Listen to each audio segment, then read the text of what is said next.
kia koutou whānau, kia te pihi koe. Hope you're all well, hope you're doing well, hope you're good. Good to be with you. How are you doing? Yes, I see you can see me by myself, and yes, I know that you guys are in the chat right now. You can see Chewy there. Chewy's going to join us in about 20 minutes because Chewy is, shall we say, immune compromised when it comes to talking sport. And I've got a pre-recorded conversation with Nigel Yalden, who's a rugby commentator, about one of this weekend's big news stories. The Rugby World Cup is a big news story. So Chewy will come and join us at the end of that conversation. As I said, he breaks out in a rash if anyone talks sports around him. So I've said to him, you should just chill for the first 20 minutes and then come and join in and help me talk about, lots of other things going on. I want to have a look at Auckland refusing Maori Wards and Maori seats. It's a really big and interesting conversation because it's talking a little bit about when you're voting and you need 51% to pass something, how do you protect a minority? Forget that we're talking about Maori seats. How do you protect any minority? Because there are a lot of people in the Auckland Council who are going, 68% of people don't want these seats. Yeah, but sometimes doing what the minority want is the correct thing. And if we judge everything based on 50% plus one person, how does any group that's under 50% get their legislation through? So we'll have a look at that. Also, of course, we're going to have a look at Winston Peters, man. It's a bizarre thing that he's going through and putting this information out there, and I know you all know the story, but we'll have a look over it. And what you may not know is the dangerous ramifications that can come from words like what Winston Peters has been saying, because who then may pick up and run with the narrative that Winston's now put out there. Yeah, it's pretty icky, actually. We'll have a look, though, when Chewy dons to join us. Also, we do have a chance for you to get on Discord tonight. Now, what we normally do is we offer Discord to people in the second half of the show. If you want to get into Discord, in fact, let me just join right now just to make sure people can hear me if they're in Discord. You can get in there and jump into the waiting room. And then in the second half of the show, if there's anyone who wants to have a chat, we have a chat. And if there's not, we don't. And let me say, look what turned up today, people. Just turned up today. How about this? That's our type font. It's known as a American typewriter. That's the font that we use. And bottom feeder gear and BHN gear I got today, so I'll be posting all of that up tomorrow and try and get it on the courier tomorrow. I might not be able to get it on the courier till Monday because I don't pick up over the weekend, but I'll try and get it on the courier tomorrow. I'll see what we can do about that. So yeah, the merch is in. This is last week's order, will be getting sent out today.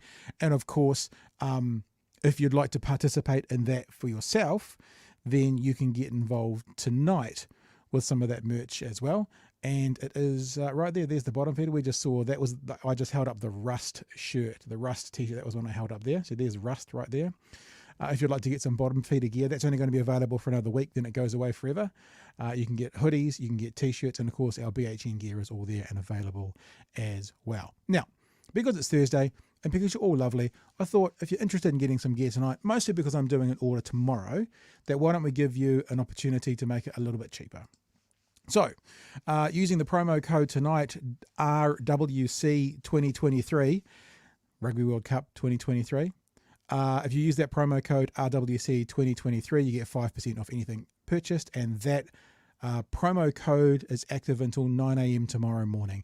So, if you listen to the show after 11 p.m. Thursday night, you're watching it in demand, you're listening it overnight, then you can use that promo code bighnshop.nz up until 9 a.m. Friday morning.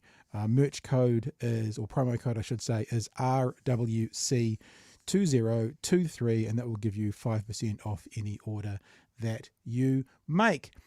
Just if you're interested. Now, as is always, I'll keep an eye on the chat. Be good to one another in there. Be nice to each other in there, and we'll get to some of your comments and stuff as we go along. Now, I know lots of you. I've already seen it in the chat, like, I'm a bit allergic to sports as well. That may be the case, but as I've been saying through this week, trying to kind of prove myself, this is a big news story for New Zealand. It's a big news story. It's a Rugby World Cup final. We're in it. We weren't supposed to be in it. Nigel Yalden's a bit of an ex-mate of mine. Well, we're workmates of mine. He used to work for News Talk ZB. He called the sports and stuff there. He then went to Today FM and Media Works, where he still works now.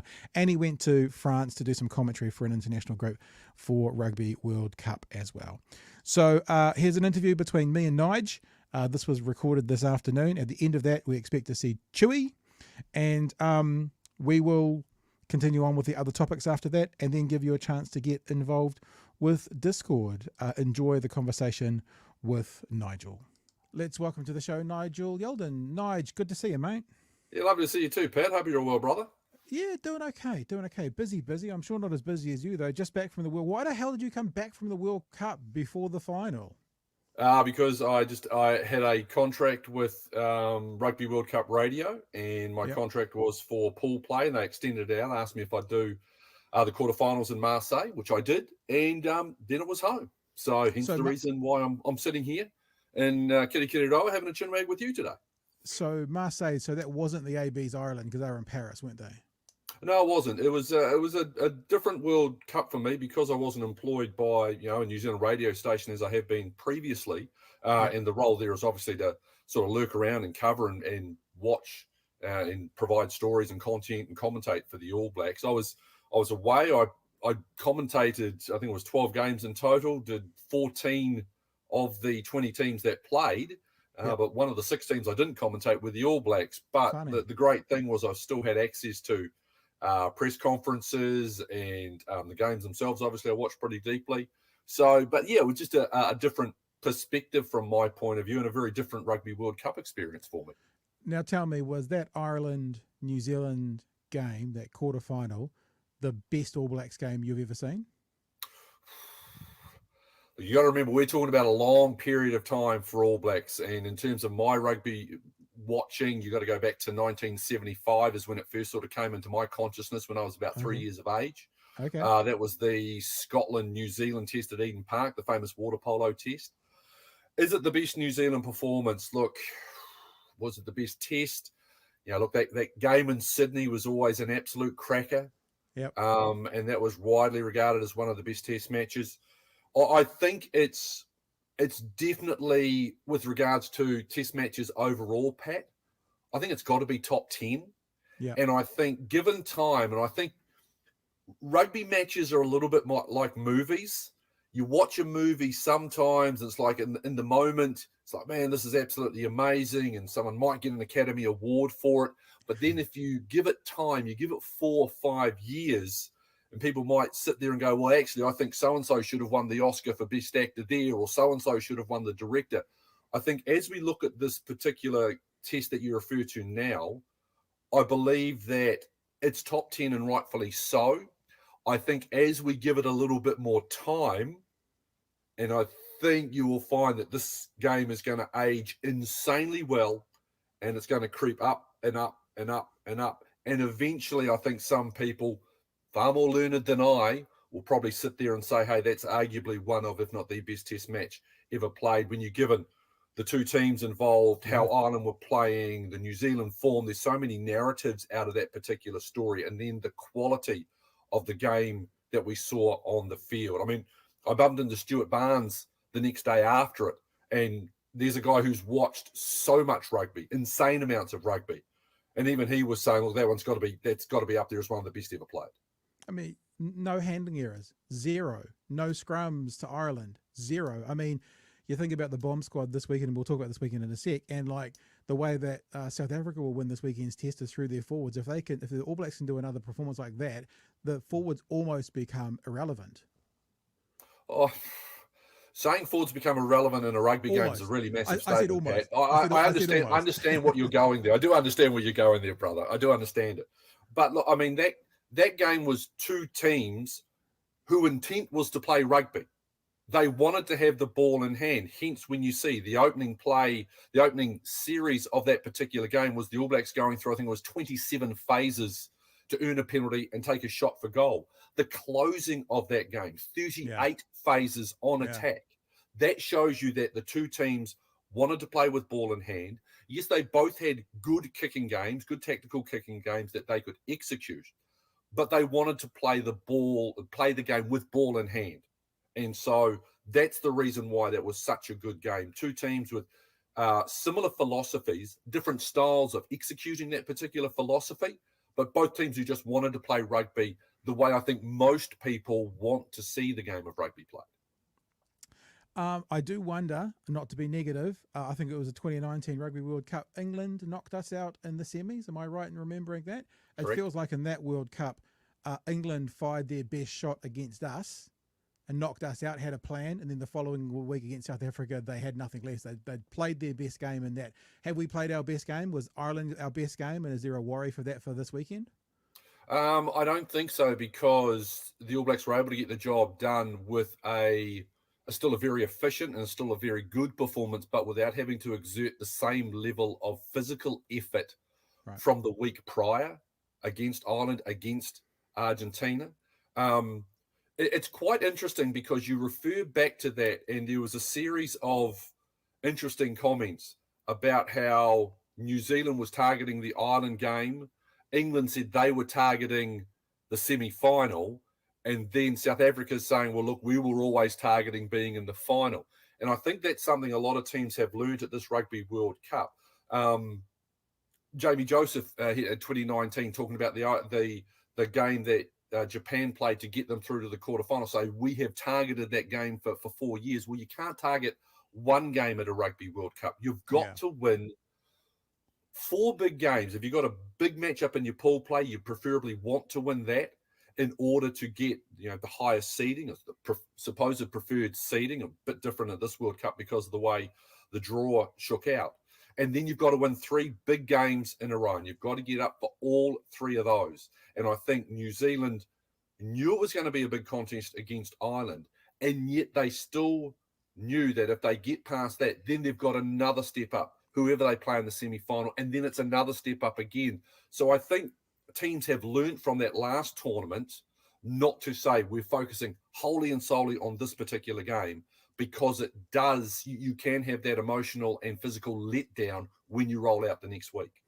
What I've liked about this Rugby World Cup compared to any others is that I remember having these conversations with people like yourself leading up to other World Cups, and pretty much it's always been, if the All Blacks perform as well as they can, we win, no matter what.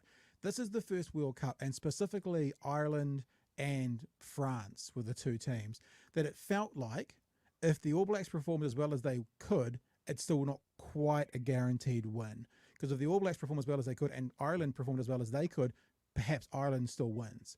But we've got past Ireland and we're not seeing France again. But I've enjoyed basically the underdog status. And we're going into this weekend's game, number 2 in the world. South Africa, number 1 in the world, beating us 8 weeks ago. I'm not saying we're still underdogs, but it's not that if we perform to our best, we're going to win vibe. And I quite like that. It feels like a real contest. Yeah, I think that's the thing. I don't know if the All Blacks were the underdogs, but they were measured correctly based on their performances leading into the World Cup. I think every team was measured accordingly based on their performances leading into the World Cup. Ireland were the world's number 1 ranked team. They were on a massive unbeaten streak. They were playing really nice rugby, experienced team. Everyone knows their roles. They know their structures. They execute to a really, really high level. South Africa know the game they want to play. France know the game that they wanted to play, and they were executing it really well, as we saw in the opening game of the Rugby World Cup. So I don't know whether the All Blacks were underdogs, but I think the performances leading into the tournament, for the first time in a while, because we had some different names, we had Ireland, who were legitimately an opportunity to win this thing. France, again, reasserting themselves, having made a lot of great strides under Fabien Galthié, under the work of Rafael Ibanez. And so I think what we saw going into it was a really accurate reflection of where every team was at that starting point. And now, again, I think we've seen how some teams have built, New Zealand most notably, with the way they've gone through, bouncing back from that opening loss, the first time they've lost in pool play, and then just slowly cranking away. Once they got the likes of those, Retallick back, Lomax back, De Groot back from the suspension, Frizzell, Geordie Barrett when he came back in after his injury to miss the opening game of the tournament. So I think that's what really stood out to me, and it is great to see. Traditionally, and if you look back to 87 to 2011 as well, the All Blacks have had hiccups before Rugby World Cup. like losing the Tri-Nations or the Bledisloe Cup or something like that. That's traditionally been a path, and then they've won. This year, the All Blacks have been pretty good up until the South Africa-France losses, and I wonder if those, well, South Africa, of course, at Twickenham, I wonder if those losses have served that kind of purpose that, for example, not losing the Tri-Nations prior to previous World Cups. And not to talk about Ireland, but they came in on a 17-win streak, right? And you could see them kicking for corner rather than taking the three. That's the kind of stuff the All Blacks do when they're dominant. So they gave up a few points there. Do you think that those knocks and those losses leading up to this weekend are going to serve them well because they're realising that they're not the dominant force this time around and they've got to watch their P's and Q's a bit more? Well, I think you could say they haven't been that dominant force right throughout the Rugby World Cup cycle. Yep. And that we've seen that with the series loss to Ireland, the losses to Argentina, being up massively against England on the end of year tour and then squandering that to end up that game just being a draw. So, yeah, I think again, it comes back to they knew where they were at. They also knew that if they played to the best of their ability, that they can beat anybody in the world. And that still, I think, is the absolute case. The All Blacks will tell you they don't want to learn by losing. They want to learn by winning. That was one of the big philosophies from the Steve Hansen era that really has continued to flow on. But I think, yes, they have been very good at dissecting what has happened. I think it's interesting you referenced that game at Twickenham where the All Blacks got pinged. I think it was like 10 penalties in the first half. I think they had 8 or 9 inside the first 15 minutes. And it'll be interesting to see what happens there. I mean, that game for me, Pat, I always thought the Springboks looked like they were ready for a test match. New Zealand looked like they were ready for a warm-up game. And I still believe that. And I think that team that will run out, whichever team is named tomorrow morning, whatever team is named by the All Blacks against whatever team is named by South Africa, I think both sides have changed. South Africa subtly, I think New Zealand quite significantly, more so in terms of the confidence that they have now. There's a very real possibility that the semi-finals could have been 4 Northern Hemisphere teams. If you looked at what the world rankings were with those games going on, Ireland and France, Wales and England, like that was a possibility looking the week before that could have happened. Why do you think it appears that Southern Hemisphere rugby is so good at the knockout stage of Rugby World Cup? I mean, the Northern Hemisphere's only ever won one. All the rest go to Southern Hemisphere teams, and they seem to step up when it comes to these knockout stages like the Northern Hemisphere teams don't. And arguably, the Northern Hemisphere rugby in this year has been more dominant overall than Southern Hemisphere rugby. Yeah, it's quite interesting because when you look at Wales, England, and Australia, all of them got new coaches late. And so all of them, you could say, had either changed course from the direction they were going. In the case of Australia, Dave Rennie had them going in this direction, and Eddie Jones decided we're going to go in this direction. And I think that's part of the reason why they were sitting at home watching the quarterfinals. From a England point of view, I think they were always going to look. They haven't changed markedly what they were doing under Eddie Jones, and you could argue they're attacking less and they're wanting to kick a lot more. And then in terms of Wales, what Warren Gatland did was he got a bunch of younger players. Now, when you look at their particular quarterfinal against Argentina, one of the real differences was the experience of the likes of Augustin Crevi and Nicolas Sanchez coming on. They really helped Argentina in the late stages, whereas you had this Welsh team, which was still very young. Yes, they had some experience with the likes of Bigger. They were they got beaten up a little bit. They ended up with a backline that was quite fractured. And I think the experience does come into it. The Argentinian side, whilst not playing well, built really, really slowly, built nicely. Yeah. I don't think the margins were as great as what we think they are. I don't think there is as big a difference in terms of those small margins we heard alluded to. Argentina, I think, just played their right rugby at the right time in their quarterfinal. England, some very smart play, but I tell you what, Fiji pushed them really nicely as well. And we always knew that France, South Africa, New Zealand, Ireland, whatever the combination on that side of the draw was going to be, it was going to be a coin flip. And I think that is fair to say, even though you would have favoured France at home and Ireland at home, you knew the other two teams were capable. I don't think the gap is as great. I think the Six Nations gave us a really hard read because Wales were trying to rebuild a little bit. We always know Italy can be all over the place at the best of times. Yeah. And England, I think was still trying to find their feet, and they found it nicely at this tournament. Yeah, right. All right, very quickly, I've got one question to finish off with, but first, before we do that, what's happening this weekend? Who's going to win? What's going to happen? What's the game going to be? I mean, I heard JK say in one of their shows this week, John Kerwin, that the job of the rugby player is to get to the final, and the final becomes a bit of a toss-up. So the All Blacks have done their job, and now they've got to try and win it. What happens this weekend? Well, they just get to go out and play knowing that there's nothing afterwards. I understand exactly what JK is saying. Again, there's a train of thought that the semi-final is the hardest game to play, because at the end of it, you are either going to a final, or worse, you've got to play off for third and fourth. Worst And that's even harder to try and get yourself motivated for. So they got themselves to this particular point. As a player, you now know you've got this week. You can't play the game in your head too early. You need to pace yourself. You need to know that when you need to be peaking mentally, physically, emotionally, you have got to be doing that come 8 o'clock Sunday morning, New Zealand time, 9 o'clock at night in Paris. You know that. You hear all the cliches. This is what a player lives for. It's cliche for a reason. This is what they want. Players want the chance to stand out on the biggest stage in the biggest game. And in rugby, there's nothing bigger than the Rugby World Cup final. So these players will know the expectation. The challenge for them is being able to meet that expectation mentally, being able to meet that expectation as part of a collective mental, physical, and emotional effort. And if the All Blacks can come together and they look, man, they're tight, Pat. That's a tight group at the moment. Yeah. So is South Africa as well.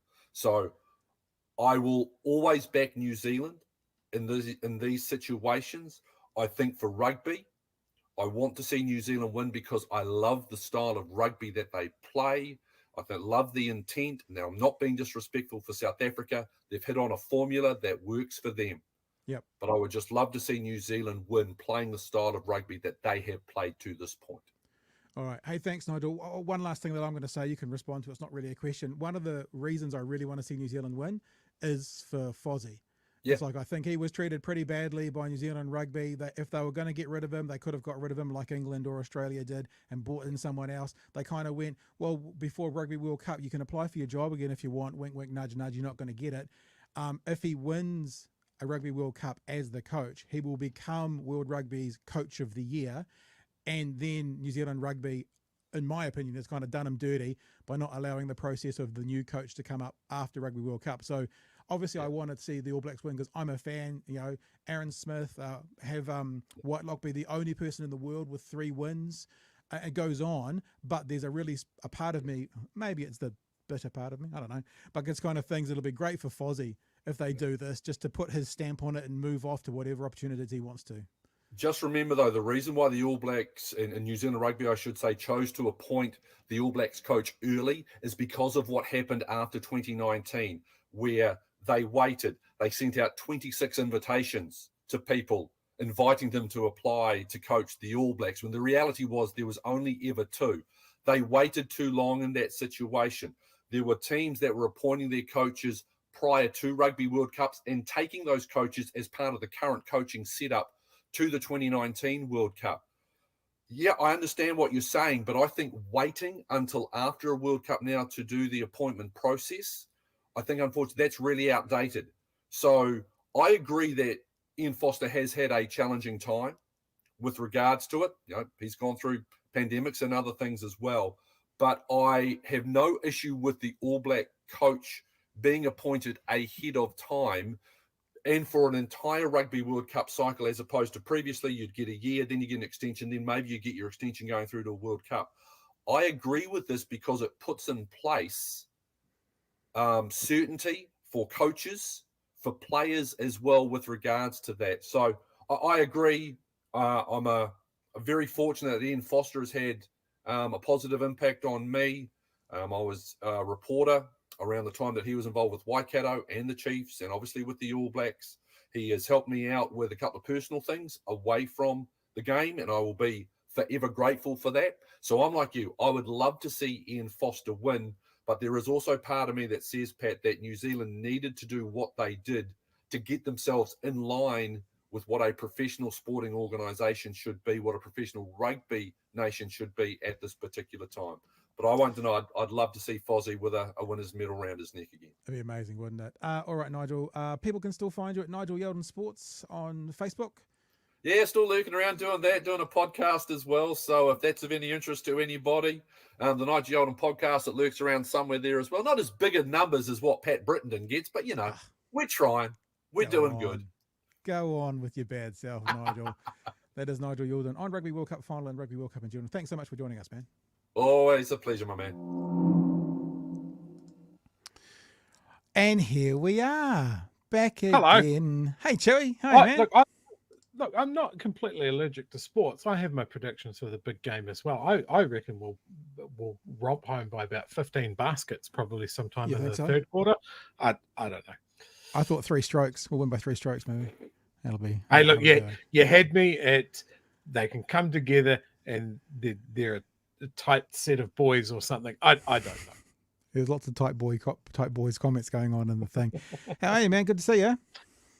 Yeah, man. I am doing well. I am constantly checking out the window when I should probably just check the world's most useful website. Is it snowing in Dunedin yet? It's not yet. I ran into Chewy today for all you guys watching down at the supermarket and said, "What are you doing down here?" And Chewy, you said to me that I was stocking up for Snowmageddon. In case you get snowed in. I bought 2 pizzas. There's a bit of an unwritten rule that if the news starts talking about snow coming 4 or 5 days out, it never comes. So we'll see. We'll see what happens tomorrow. But it's going to be cold tomorrow for sure. Going to be cold. My body is ready. My body is a wonderland. So ready for it. Cool, man.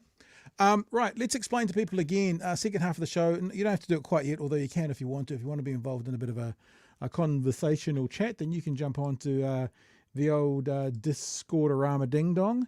And what you do is you get yourself into the waiting room, which is down here. See there, if you can see what you're watching, there's the live call-in, and the one above it is the waiting room.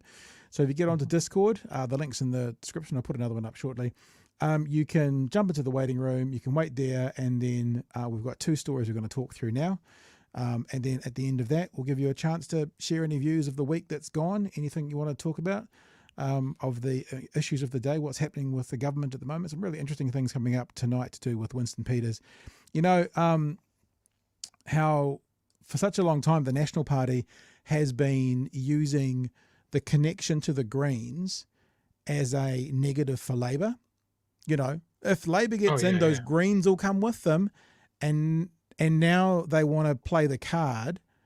Well, but that's New Zealand first. That's nothing to do with us. I was like, you kind of can't have it both ways, Mr. Luxon. If you're going to lumber the Greens into Pāti Māori in with Labour saying that's a bad thing, then you have to accept that we're going to lumber in ACT and New Zealand First with you. And New Zealand First at the moment, well, she's not looking too good, shall we? What's going on? Should we go straight to the story, shall we? Yeah, go on. Let's do that. Here's the TV3 news story tonight about Winston Peters and this is actually a really serious issue. And there are some really serious consequences from what Winston Peters has done, which we'll show you shortly. But let's have a look at the story first of all. Winston Peters is doubling down on a claim former Prime Minister Jacinda Ardern concealed details about the Christchurch terror attack. On social media, he said the country only discovered yesterday that her office had received information about the attacks before it happened, when in reality, Ardern released that detail 2 days after the attack. The Islamic community slammed it as political posturing. But Peters' potential coalition partners are refusing to comment. Political reporter Amelia Wade has more. It's funny that, refusing to comment now, but want to comment about everything to do with the Greens and Te Pāti Māori when it reflected on Labour. But when New Zealand First reflects on them, stum. I bet it's been concealed from him in the same way that his car keys are concealed from him after 6 o'clock in the evening. Possibly. It was one of our darkest days, marked by political unity. We want to ensure that there's no doubt that this is a unified political response beyond politics.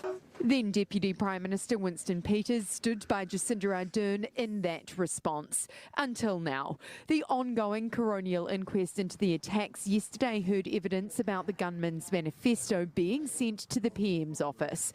Peters followed that up with a tweet claiming, "We waited until today to find out for the first time that Ardern received information about the terrorist attack before the massacre took place." But Now, firstly, quickly, let's just look at that tweet, because he's going to try and move the goalpost shortly to say, well, what I meant to say was, and you know when explaining is losing, what I meant to say was, but it's very, very clear in his first tweet. What he's talking about is we haven't heard this information before.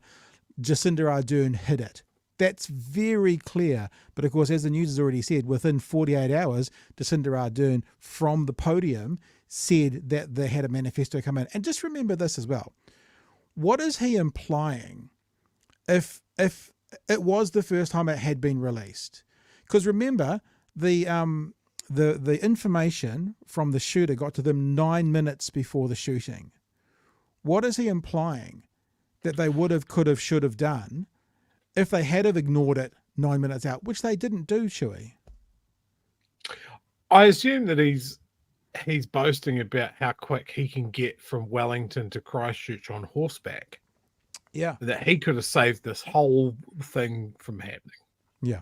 All right. So let's keep going and have a look through the story. place. But Peters got this totally wrong, because just 2 days after the attack, Ardern told New Zealand, "I was one of more than 30 recipients of a manifesto that was mailed out 9 minutes before the attack took place." It was also in the Royal Commission of Inquiry into the attacks. Right. This is there black and white. It's obviously he hasn't even read the Royal Commission. And that, for a senior statement. The PM's office has urged Peters to remove his tweet and post a correction, but Peters instead chose to double down, posting late last night. For those political apologists and feckless media, not once were we transparently informed of this information. To excuse it because it was known at a public press conference is as bizarre as it is biased. So doesn't this just have, remember there's a certain journalist also based in Wellington, I'll put journalist quotes marks, who's like, if he doesn't give absolute permission himself, then it's bad. It's like, I guess what Winston's saying is, I needed to have a call immediately and go through all the details. I shouldn't have had to find out from a press conference. But remember what he said was, this is the first time. Right, remember that was the first tweet. This is the first time. And now he's saying, well, a public press conference wasn't enough information. So that means this is at least the second time, Mr. Peters, because you're acknowledging now that it was done at a public press conference. That would have been the first time. Sorry, Chewy. Does anyone really believe that a press conference that both Jacinda and Winston were at, that Winston walked on not knowing at all what Jacinda was going to talk about? Is that what he's saying? I don't know. Or maybe, but see, Keith, look, you know me, I'm not trying to defend him, but the press conference where Jacinda announced it, maybe he wasn't at that one. It only showed her. He was at the one on the first day. He may not have been there. He may. But the other option, as says, is dementia or lying. Yeah. You know, that age. Yeah, people, it makes no sense. I do not believe that the Deputy Prime Minister was outside of the loop at all. Yeah. This is showboating. Yeah, I know, 100%. And it's pitching, and I'll just be blunt with you, it is pitching to the new base he's got, which is full of cookers. Let's just be honest about it. That's where it's gone. It's showboating off a massacre. Yeah. Horrible. Peters then tweeted this afternoon that his initial comment was about the location of the attacks. So there's the goalpost being shifted. He's now saying, oh, no. I'm not saying the information didn't come through ever before. What I'm saying is they didn't give the locations out, and that was in the email. And it's like, well, that's not what you said, Mr. Peters. So he's trying to walk it back, but he's refusing to actually apologise and take it down. What is more important, to learn the lessons of March 15th or political posturing for a short-term media burst? I think that kind of political tweeting You can leave it in Trump's America. But in Christopher Luxon's New Zealand, where he's trying to form a government that may very well involve New Zealand first, there was a deafening silence. David Seymour refused to say a peep, and Peters wouldn't be interviewed. Fair enough, David Seymour not saying a peep, because, you know, if it was up to David Seymour, he wouldn't be involved with Winston at all. So I actually think that's fair enough. David doesn't have to say anything. Luxon, on the other hand, very different story, I think. Chewy, what do you think? Yep, absolutely. All right. And the last Kiwis have heard from the man about to lead them was a tweet about the All Blacks last night, after saying yesterday morning all was well with coalition talks. I think it's important we get a foundation of good chemistry, of good trust, of good relationships in place. And he's requiring a lot of trust from New Zealanders in this vacuum of silence. Now, I don't necessarily want to play the second story twice, but there was an interesting angle from TVNZ. Because this happened yesterday afternoon, and guess where the Luxons were last night? It was at Winston Peters' Auckland home that he opened his door for a private dinner, playing host to the Luxons. One news understands Amanda Luxon came bearing flowers, and while we don't know exactly what was on the menu, you can safely assume there was plenty of politics. So I just thought that was an interesting little dynamic there about where the Luxons were last night. It doesn't mean anything to do with the actual, you know, the actual situation, but it's not like they haven't been near him or available to talk to him. I'm just going to scroll forward a bit here because I want to show you some of the other commentary that's come out from other people within the party who would be in the coalition who are publicly distancing themselves. Others did weigh in. The information that he's put up that is still as of yet uncorrected is simply not true. Should Winston Peters take the tweet down, Simeon? I mean, look, ultimately that's up to him. He's the leader of the New Zealand First Party. Given Mr. Peters... So, feckless. Speaking of feckless, which is the word that he used, Simeon's unclear, doesn't want to commit to whether Winston Peters should take a lie down that is causing harm, and I'll show you shortly how it's causing harm. But firstly, Chewy, your thoughts, sir? Look, I'm always here to see Simeon blaze a brave and spine-filled path to glory. Climb out of his pothole. He'd absolutely be if one of the Greens went off, he'd be calling for their head, like Labour should get rid of them, that sort of thing. And you're absolutely right. The next 3 years are going to be 3 years of comparison of like, but when you were in this position, you said this. Yep. And it's just going to be like shouting it down a hallway. They don't even see it. They don't even see it. Now, Chewy, my friend, you're off the mighty Twitter, or you're taking a break from the mighty Twitter. But I'll show you one thing that actually happened. So this is the tweet that Winston Peters put out, and guess what happened? The lovely Twitter users got a warning added to the tweet.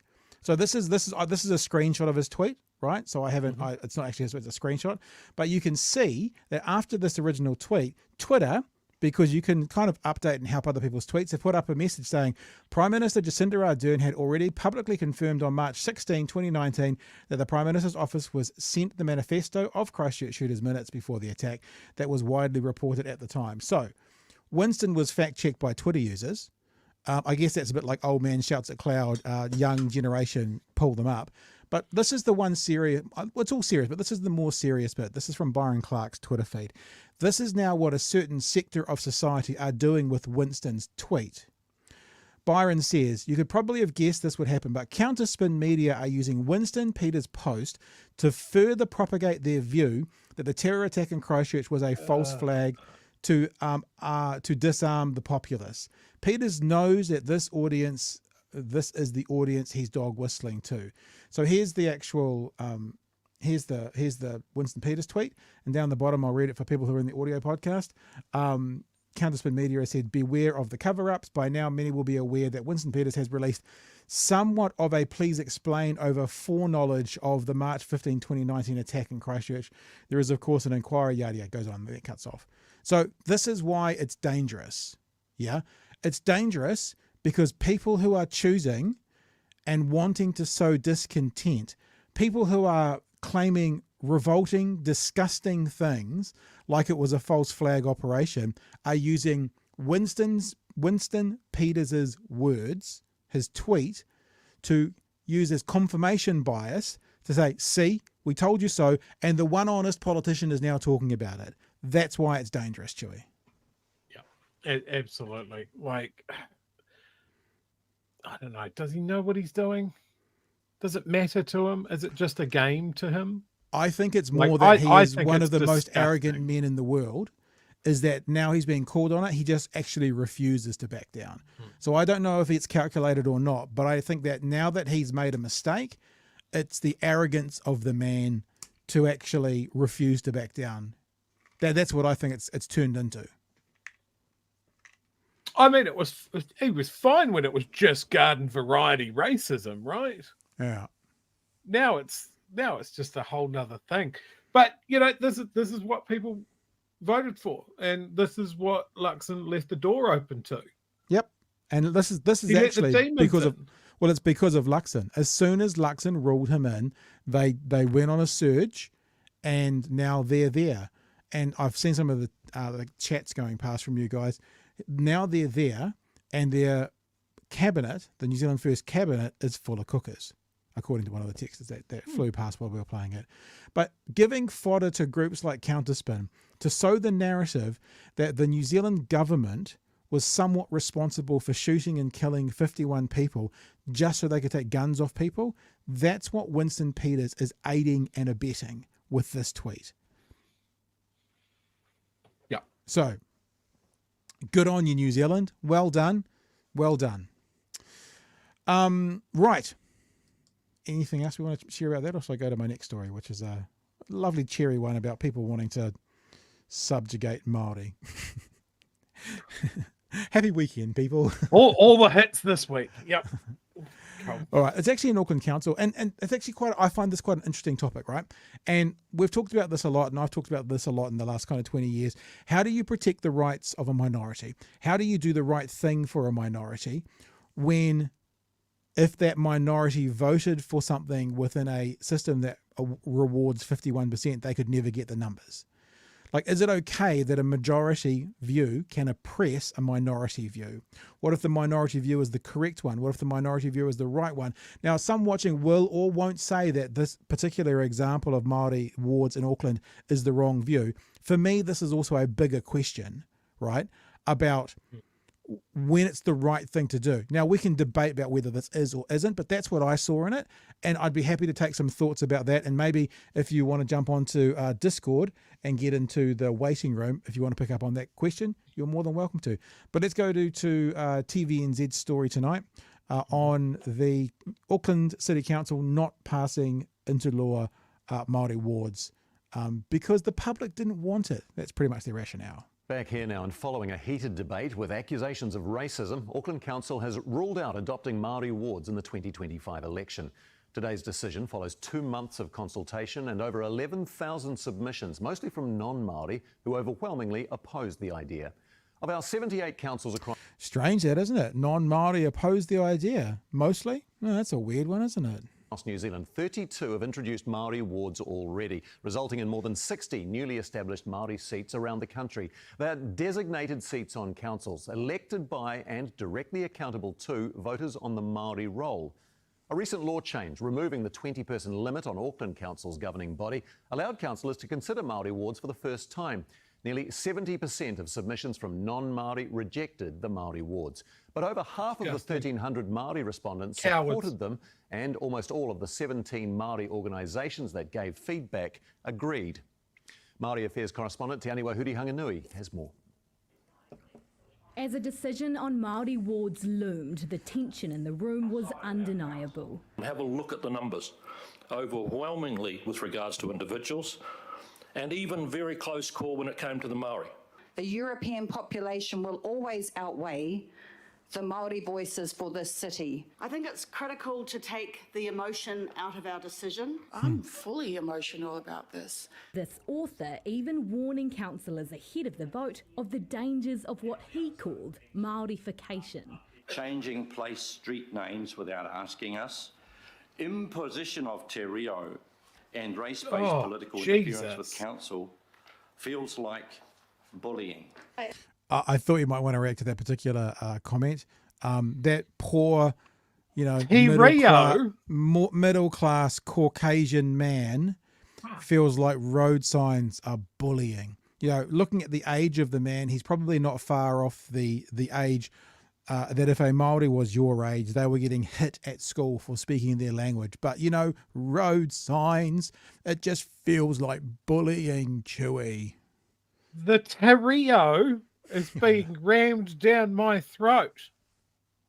Oh, Jesus. Look, there is a takeaway almost immediately about this, right? And I think this is a massive problem that we have with local body elections and local government.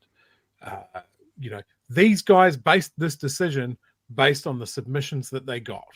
And they were overwhelmingly from people that have the time and the hate to fill out a form online. And we can all do that as well. We can all make these submissions for the things that we believe in as well. But overwhelmingly, people don't. So these decisions heavily get skewed towards that. And that's also reflected in the people that get elected to these positions. We're fighting the fight in the national level elections, but the fight for the local body is just asking. There's not enough buy-in. There's not enough participation, and we need to do something about it. The other thing is it is those people you're talking about, but there are actually organised groups making submissions as well, which the story gets to next, I think. I understand who has been in power for 183 years, and it's not Maori. The move to help change that through a Maori ward was rejected by an 11-9 majority. No. This is a cop-out. This is shameful. What they've done is bad for Maori. Most councillors swayed by the public's overwhelming opposition. 68% said they didn't want Maori seats. So the people continue to speak, and our role should be to listen to them. Right-wing lobby group Hobson's Pledge sent more than 1,200 emails to councillors opposing Maori wards, claiming they would give Maori unequal voting rights. If you're on the Maori roll, you have the same voting rights as every other Aucklander. One vote. This councillor calling some of the public feedback harmful. It was just racism. It was just huge. It was just so wrong to see that they were bringing in things like apartheid. Auckland Council already has a form of Māori representation called the Independent Māori Statutory Board, but members on that board can only make decisions at a committee level, not at a governing body level. The council will be able to revisit the decision for the 2028 local body elections. Te Aniwa Hurihanga Nui, One News. So the Hobson's Pledge thing is interesting, and I guess completely to be expected. So yeah, not just people with time, but organisations with agendas as well. And like they were saying, you know, it's like 68% of people voted for it. And this is that part of that conversation that I kind of go, well, what happens then for a minority? And even forget the story about Māori. What happens? How do we look after them? What if that's the right thing to do? I have real issues with, you know, as was mentioned by one of the councillors there, in a European majority, European descent majority, Pākehā descent majority, in a Pākehā European-based system. Yeah. Like, if they're afraid of losing control, that's not going to happen by adding one more seat of representation to Māori. I also want to point out that voting split, the mayor abstained, which I think is absolute cowardice. Now, he might not have felt the need to vote because he knew it was going to go the way that he wanted. So his hands are clean on that. Yeah. He can take it however he wants. Wellington went a different way. They unanimously voted for a Māori ward. I did see a tweet from, this is a blast from the past, Tau Henere. Oh yeah, Tau. On Twitter. The land that Auckland sits on was gifted by Māori for the use of a city. Was it too hard for 11 councillors who voted no to Māori representation to be reciprocal? Well, apparently so. Yeah. These are the things when we don't understand our history. This is what happens. Well, when we don't participate in our local body stuff as much as we do on a national level stuff, this is what happens. So the other thing that's cowardice, right? And I'll use that word cowardice about 68% of submissions wanted it this way. The cowardice behind that is if someone had the time and energy in Auckland, get submissions for should we lower our rates by 50%. Do that. Because what they've just said is if 68% of people say they want something, the council has to vote that way. But I bet you if it's something else that's overwhelmingly supported by, a group of people, they probably wouldn't. Because they've put the landmark that this is overwhelmingly supported by the public. That's their line. So therefore we have to vote with it. So cool. Let's get some things that the public do actually want, like lower rates by a massive majority and see what happens then. Because I guess, and I bet you, it'll be the opposite. Auckland is the largest Polynesian city in the world. What does that tell you about the people that have time to make the submission saying, no, we don't want another brown person on the council. Thanks very much. Yep. It's a struggle. It's a tough one. Like, what are they, like, just seeing a street line in Te Reo, it's such an umbrage. Like his day is ruined. Just sitting in his car crying and pissing himself because he doesn't know what the Maori word for school is or stop. He doesn't have a play school level of education or the context clues to fucking work it out that he's being bullied. And it made me think of that. And I think you've said it here on the show. You'll get the quote right for me. For those that have been in power, equality seems like oppression. That's what you heard in that guy's voice. Yeah, bang on. It's like for those who have been in power, equality feels like oppression, and it's not. It's just not. The idea of putting a race relations question up to a majority of opinion is just mental to me. Yeah. All right. Hey, we've got time for a few calls if you want to do them. I'm looking at the now this should still all work, Chewy, so you should be able to stay in this system here without having to get into thing. We'll see how it goes. If you're watching us, you'll see the Discord in front of you here. Down here, there's already a couple of people waiting in the waiting room. So get onto Discord. I just put the links back into and the links change. I don't know quite how to keep the link the same, but they change. So they've changed again, but I'll just put them back into the chat. Get over into the waiting room, drag yourself into the waiting room, and we'll pull you into the call-in room and have a bit of a chat. So if you're good to go, we will get into that. And Felix has been sitting there for most of the show, so let's go and get her. Kia ora, Felix. Come in loud and clear. Kia ora, Felix. You need to turn your speakers down probably a little bit, Felix. You're getting a bit of feedback. You're getting a delay. Okay. Can you hear me? Yep, we can hear you. But you're listening to us in this. You're listening to us into the other broadcast, which means you're getting us in delay. Yep, you're good. What's up? Can you hear me?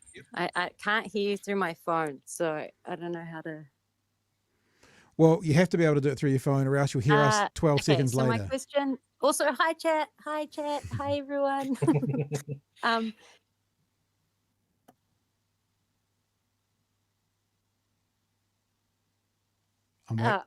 Okay. So my question is, it's pre-election stuff, because I was seeing a lot of people talking about how there was like when it came to voting and to electorate voting, like everyone was talking about how National won and National took over and National just won all these electorates.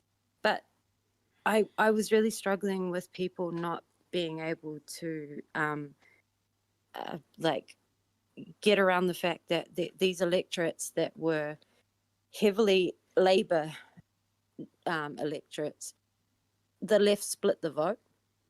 Like these are electorates that would normally go to Labour, but Greens got a lot of votes. And I think that, I don't know, I just was wondering what your opinion of that was, because, most of the time people are saying, oh, National won, but really it was because the left split that vote. And the other left parties picked up a lot of those votes.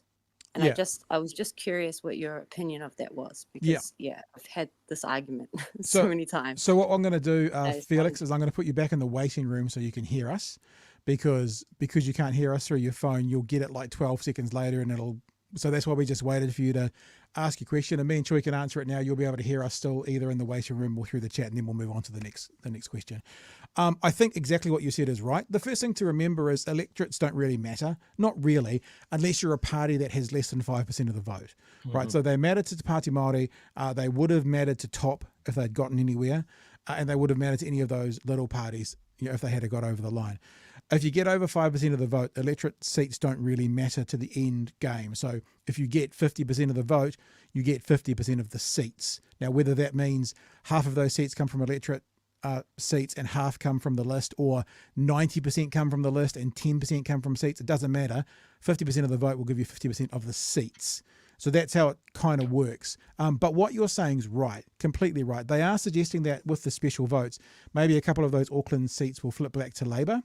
But there were a lot of people who were upset with Labour who went green.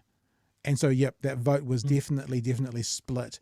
There was a much higher vote for Green MPs in their electorates than there'd been in the past. And that's what I think, at least it was. Chewy, what are your thoughts? Yeah, I would agree with that. But also, I mean, how else do you indicate a dissatisfaction? Yeah, I'm not saying it's wrong. No, neither am I. I'm just, I wonder what the lesson that Labour will take out of this, right? Yeah. Oh shit, people deserted us in droves and they went to someone further to the left. I wonder what lessons can we pull out of this? What other ways does a lefty voter have to go? Do we just hold our nose and ask for more of the same, please? This wishy-washy, middle of the road, actually, thanks for your lefty vote, I'm going to talk to these guys over in the middle, thanks. When people, like, I would get angry at people talking about splitting the vote. Yes, they're right. Yeah. But also I think they're wrong, because we have MMP. It's maybe Labour didn't capture enough of the middle. Maybe they were kind of right to try and talk to them, but they were talking to them in completely the wrong way. They absolutely failed to combat National's persistent marketing and messaging. Yeah. They didn't push back. I don't think it was a failure of policy even. I think they had some solid policy. I wish they had more. But I think generally it was okay. But they lost the fight on marketing. Yeah. They let National run with these things and didn't combat them every time they popped up. My own personal, interest, why were they not absolutely slamming every mention of the clean car rebate scheme? It's a ute tax. Well, no, it's not. First of all, no. It's not a ute tax because it doesn't just apply to utes. I don't know. I'm not a political operator. I'm just a potato that watches and sort of has reckons every now and then. But I hope that the people in Labour are putting their heads together and go, we need to not have this happen again. We need to limit National's damage to 3 years, and we need to come at them like a thing made out of elbows and teeth, and just really get our share back. I think that, and I've said this before, I think that the left bloc needs to start operating more like a left bloc rather than independent left parties. I think that working together, sending the Greens further left and Labour, towards the central, actually giving the Greens those policies and having more centrist left policies for Labour. I mean, saying to the Greens, go for wealth tax, go for capital gains tax, take it out of Labour's camp, and then make sure the leader doesn't go, under my watch, this will not be happening. If that's what people want, majority of people do, then let the Greens have it, let them run on it, and you run on it's not our policy. Just like Luxon did, it's not our policy. It's not Labor's policy. If you want to talk about the wealth tax, go talk to the Greens. It's not our policy. But don't rule it out. Take the centre and give the left to the Greens and actually operate like a left bloc is what I think they should be doing. Yeah. And then even if Labor got a bit, maybe not smaller from now, but if Labor didn't get much bigger, right, but the left could control Parliament, because with the Greens and Labor, if both of them gained 5%, they'd be there. Then that's still a win for the left, and actually then working together and negotiating what policies you are going to put through and aren't going to put through. That's what MMP politics is about. Yeah, no, I think you're exactly right. Like one of the big moments where Labor really lost me is when the Greens came out with such strong policy around wealth tax and that sort of thing. And the first time Labor gets asked about it, they go, oh, no, we're not going to do that. That was such an opportunity. And they essentially took a half swing at Greens for even floating the idea. Yep. When they could have used it of like, well, we think that policy is a bit extreme and it's not our policy, but it might have some good things, and like we get a kind of a scaled back version of it, or a rebranded version of it. Just do what Luxon did. That's not our policy. Yep. It's not our policy. It's the Greens' policy. If you want to talk about it, go talk to them. Would you put it in under a Labor government? It's not our policy. It's not our intention. We don't aim to put it through. Go talk to the Greens. It's actually a very good response that Luxon gave when he wanted to bat something away, because it's true as well. Not their policy. Labor didn't want to get drawn on it because they didn't want to get hit with the Labor as the party of taxation. So they avoided it. And what happened was they got hit with the argument that Labor is the party of taxation. Because as much as they ruled it out, you had Luxon and co going, well, yeah, they say that now, but they'll bring in the wealth tax. So just fucking do it. Yeah. If they just front foot it. Yeah. Yep. All right. Let's give Lost Soul a bit of a chat, and then we'll do Jacket as well, and that might be us for the night. So we'll see how we go. Dragging you across there, Lost Soul. Kia ora, good evening to you, sir. Come in from home base to you. Lost Soul, hello. Good evening from the depths of New Zealand. How's it going tonight, boys? Good. Where's the depths of New Zealand? Oh, I'm in Tokoroa. Oh, nice. So more than when you say the depth, it's more like a feeling rather than a location. It's a vibe. Yeah. I mean, I'm pretty central of the country, to be fair, right here in the middle. Yeah. What's up? Now, everywhere. But okay, so you guys have been preaching to me about the left block tonight. I couldn't agree more with a whole bunch of points that you made. I agree why I switched, because I am also a voter who switched. But the things that have been annoying me is I believe that we should have a Maori ward in every part of the country. This shouldn't be up for debate. It's not up to us. They should have representation in government. They get a vote on who gets to represent them, and they always have representation as a minority. Like, what's the big issue? It's not like they get extra anything. They just are always guaranteed that they get to have a say on things. Yeah, I see it at the table. Yeah, and I mean, because I was having to explain to my very apparently ignorant family that that MP seats changed. That could be but there's people that sit on the board, and I'm like, yeah, but that could be one person this year and another person 3 down the line. It's always changing. This gives them constant representation, so that way they might have their water interests that they want to get through. Because I know they don't want to keep pulling water from the Waikato River, which I agree with. That's an overly taxed river already. We already take way too much water from it. We need to find other alternative sources. I think at the minute, we're obviously it's a case by case scenario around each council, and I guess some would say, I haven't thought about it, Lost, so I'm not going to make a comment, but I'm saying some would say that having that kind of we all love the word mandate these days, don't we? But mandated by central government might not be the best move for local body, but. Yeah, I mean, I don't disagree with the idea about representation at every table is a good thing. I mean, they're never going to be able to, like you guys mentioned, if you are less than 51% of the vote, it's instantly an unfair vote, especially if you've got a block of people who are radically motivated to vote against you and move against you in a certain way.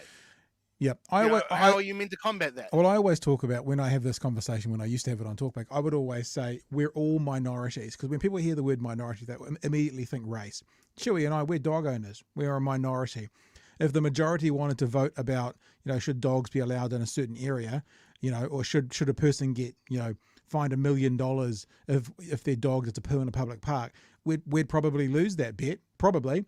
Or that vote, I should say, because dog owners are a minority. So if you can speak the language to someone that goes, you're a minority, and if the mob voted against you, let's say pensioner, for whatever your thing is, that would be the same as, this Indigenous group of people being voted against all the time. So I always try and bring it round and make it relatable to the person, because we're all minorities in something. I mean, we live in Dunedin. Me and Chewy live in Dunedin.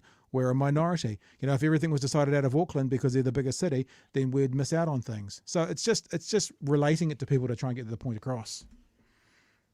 I understand that. Oh, and one more thing. I have a merch idea. Yep. Can we get a T-shirt with like a checklist on the back? Everything that National promised pre-elections. And then if they get it, we can check it off. All the cuts and all that stuff. All right. I'm writing it down. Cool. Hey, enjoy the rest of your night. Just before you go, Lost, just stay there for a sec. Emma asked in the chat, switched? How? You said you switched. I went to Greens, from Labour to Greens. Okay. So I couldn't. They're not. He did the good didn't switch. Appeal to me. They weren't left enough. Yeah. No. The rest of my family switched the other way, which shocked me. They all went National and ACT, which is terrifying. Yikes. Well, Yeah, just like us, you have a Yeah. fun-filled 3 years ahead of you. Yeah, I really hope Winston gets in at this point, because I just want him to sow chaos, absolute chaos. Thanks, Lost. I kind of get that. I get that point about sowing chaos. I sort of like the idea from a bitter point of view, but actually for the country, would it be better or worse? I'm not entirely sure on that yet. We'll see. And Jacket is in the chat as well. Hello, Jacket. Can you hear us? Indeed, it can. How are you, boys, this evening? Yeah, we're good, man. What's up? I just a bit of context. I study politics at university, so I'm quite geeky about this whole entire thing. All right.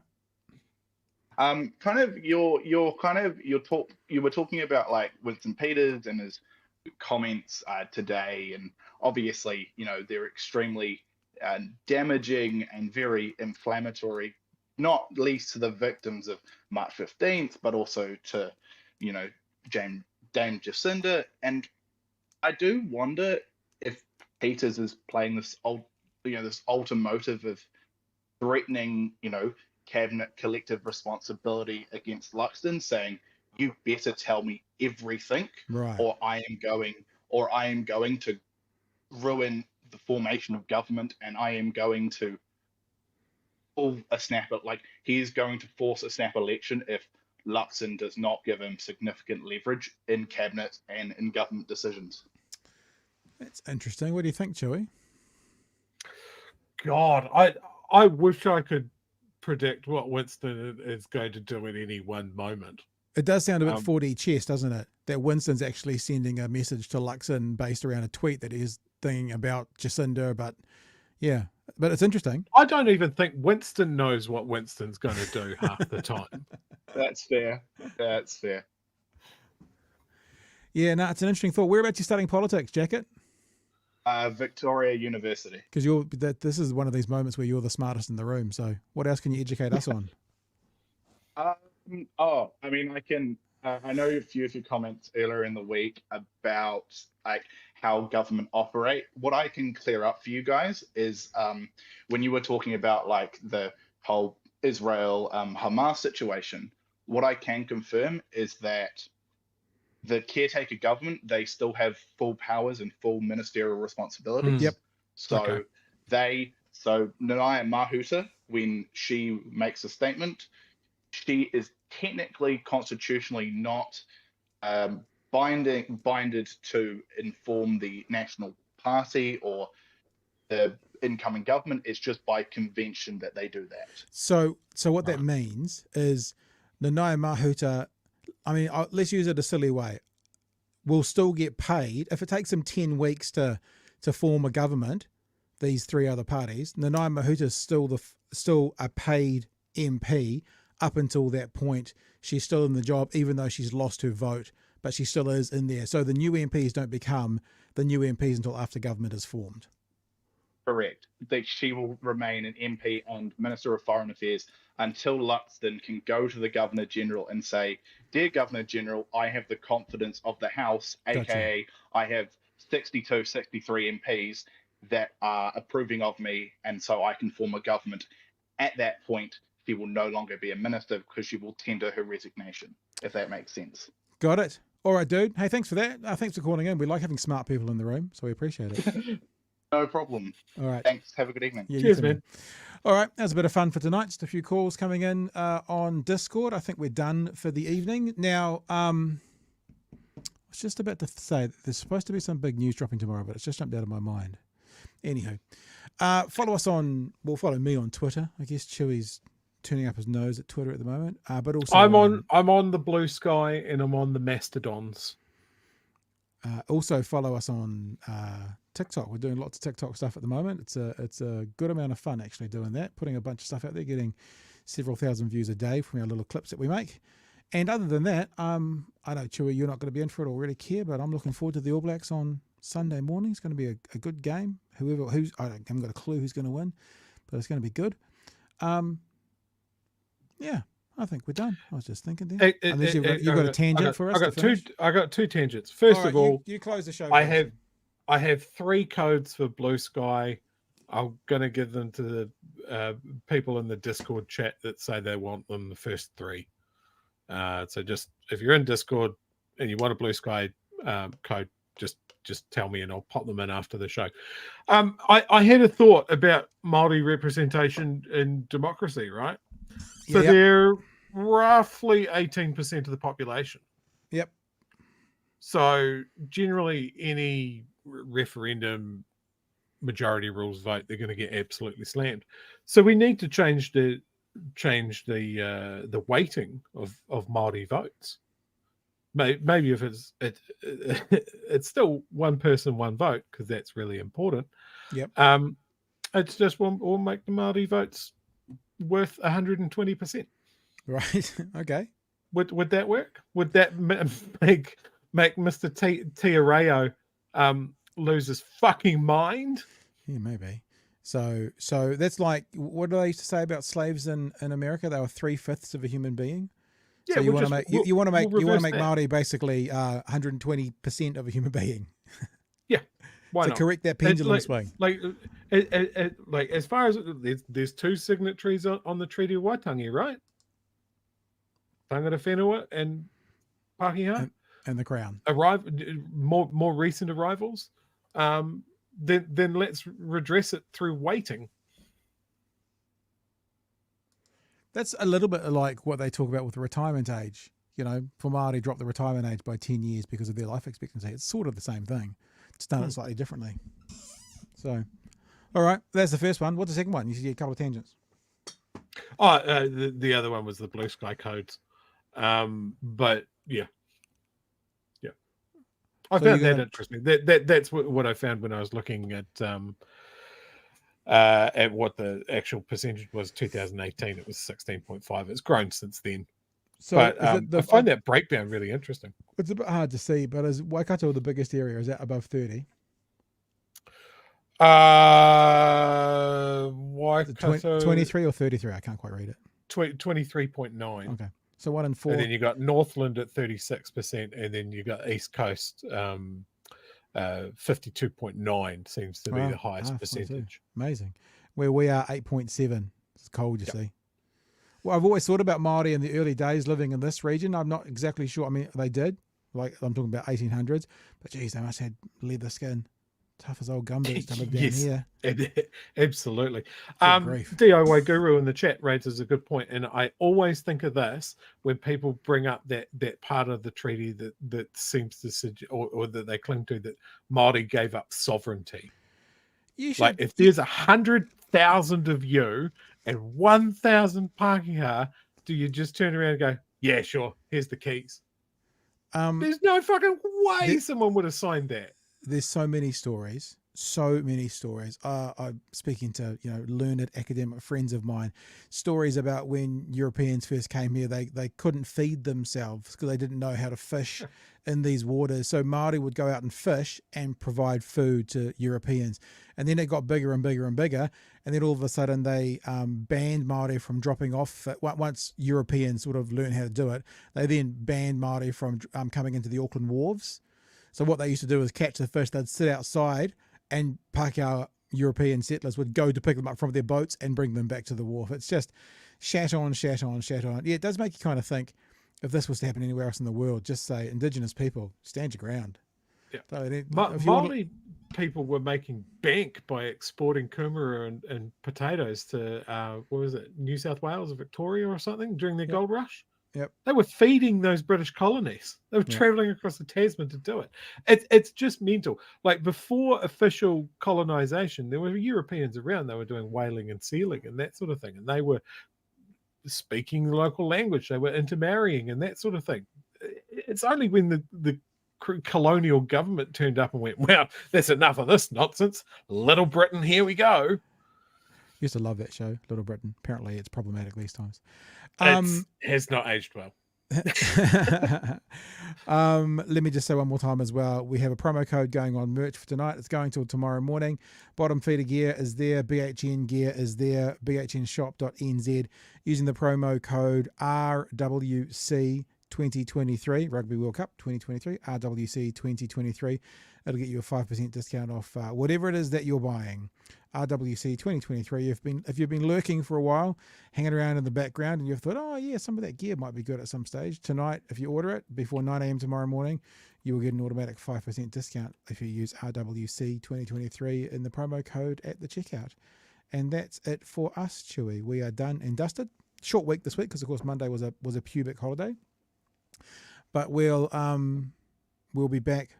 Monday night. I was just thinking it was another long weekend. I'm wrong. Monday night for another edition of Big Hero News. Lovely to be with you all. Stay safe over the weekend. If you're in the deep south, if you're in Southland or Otago, stay warm tomorrow. It's going to be a real chilly one. I've already got the firewood inside upstairs ready to go first thing in the morning. And be well, be safe. We want to see you all back here on Monday evening. We want you to bring a friend. We want to see the numbers doubled. That's it. We insist on that, don't we, Chewy? That they must be doubled. You must bring a friend. This is basically a pyramid scheme. You guys all have to sell to 2 other people to get our numbers up. Okay? All right. You've all been warmed. All right, team. Lovely bits. We'll speak to you Monday night from 9 p.m. Have a safe weekend. We'll catch you then. Hooroo. Cheers, Van.